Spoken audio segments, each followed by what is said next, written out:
यहाँ पर पधारी हुई मेरी माताओं बहनों,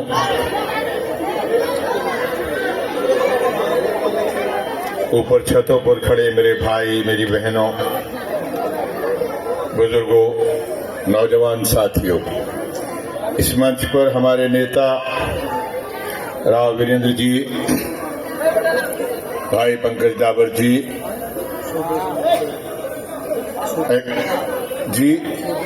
हाँ जी, आदरणीय संतोष सिंह जी, सुबे सिंह जी, सुरेश यादव जी, भाई कुलनाथ जी, पर्ल चौधरी जी,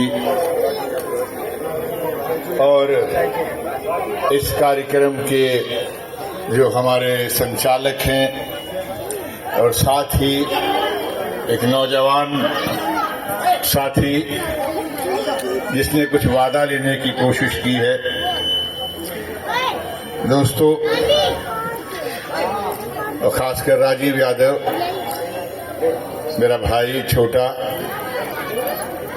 मुझे खुशी इस बात की है कि कम से कम तुम्हारे दिल के अंदर अपने लोगों के लिए प्यार है और तुमने ये कह के कि राज बब्बर की मीटिंग है, आपने लोगों को बुलाया और अब लोगों की इच्छा भी जाहिर की। तो वादा करवाने से पहले जब तक मैं आगे बोलूं कुछ, आपने मुझसे कहा कि मैं वादा करूं। राजीव यादव साहब, मेरी जीवन में सिनेमा और राजनीति मिला के कोई 45 साल से ऊपर का अनुभव है, जिसमें 25 साल मैंने राजनीति में गुजारे हैं। 5 बार मैं सांसद हूँ और सांसद भी मैं जात बिरादरी के नाम पर नहीं बना, बल्कि अपने काम के नाम पर बना।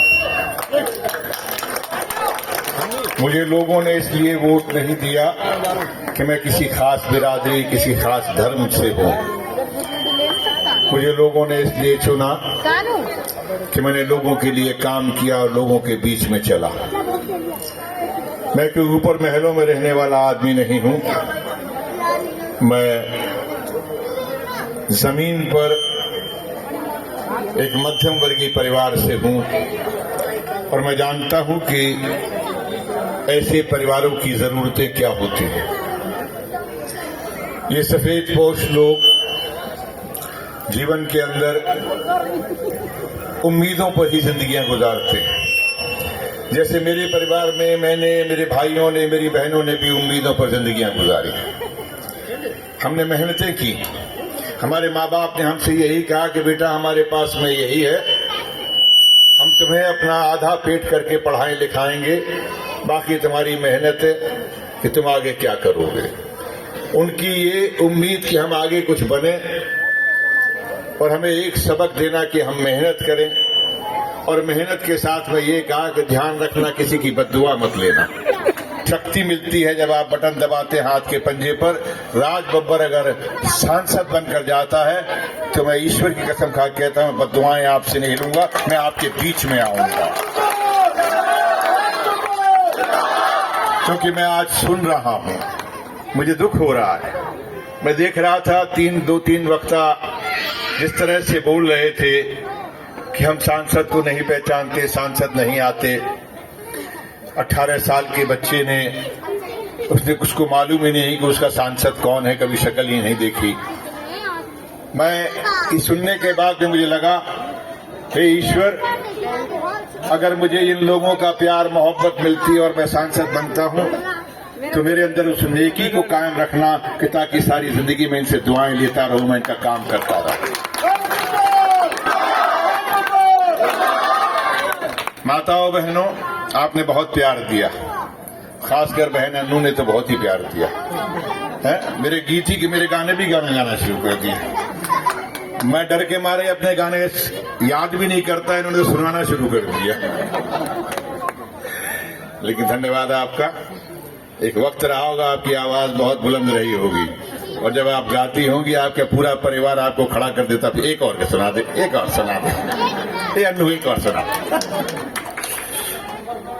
इसी हंसते खेलते हुए माहौल के अंदर वैसे भी आदरणीय जो बड़े नेता यहाँ से बहुत बार चुन के गए हैं, उनका कहना है, अब देख लो आपने मनोरंजन करने वाले को चुनना है या काम कराने वाले को। नहीं नहीं, सुनिए मेरे भाई, उनका कहना है कि मैं इसलिए आया हूं कि आपका मनोरंजन कर रहा हूं। मुझे बहुत खुशी हुई उन्होंने मेरे बारे में ऐसा सोचा, अच्छा ही सोचा, क्योंकि मनोरंजन करना भी कोई आसान काम नहीं होता है। जब तक आपके अंदर टैलेंट नहीं होता, काबिलियत नहीं होती, तो आप किसी का मनोरंजन नहीं कर सकते। और काबिलियत तभी आती है कि जब आप दिल से अच्छे इंसान होते हैं, तभी आप दूसरे का मनोरंजन कर सकते हैं। और मनोरंजन करने से पहले मनोरंजन का काम होता है कि लोगों को हंसाए, लोगों के अंदर गुदगुदी पैदा करे, लोगों के अंदर की जो टेंशन है उसको दूर करे। तो मैं आपको यकीन दिलाता हूं, अगर मैंने पर्दे से आपको हंसाया है, अगर आपके टेंशन दूर की है, तो जमीन पर अगर सांसद बनूंगा तो आपकी जितनी भी यहाँ पे समस्याएं हैं उनको दूर करने का काम करूंगा और वाकई आपका मनोरंजन करूंगा। मैं मनोरंजन करूंगा और मैं चाहूंगा कि आपके तमाम सभी घरों में खुशियां हों। मैं चाहूंगा कि आपके घर में ढोल बजे। मैं नहीं चाहूंगा कि आपको गैस का सिलेंडर लाने के लिए किसी दूसरे से उधार मांगना पड़े। मेरी पार्टी ने अगर ये कहा है कि 500 रुपए का सिलेंडर मिलेगा, तो 500 रुपए का सिलेंडर आपके परिवार में पहुंचाने का काम।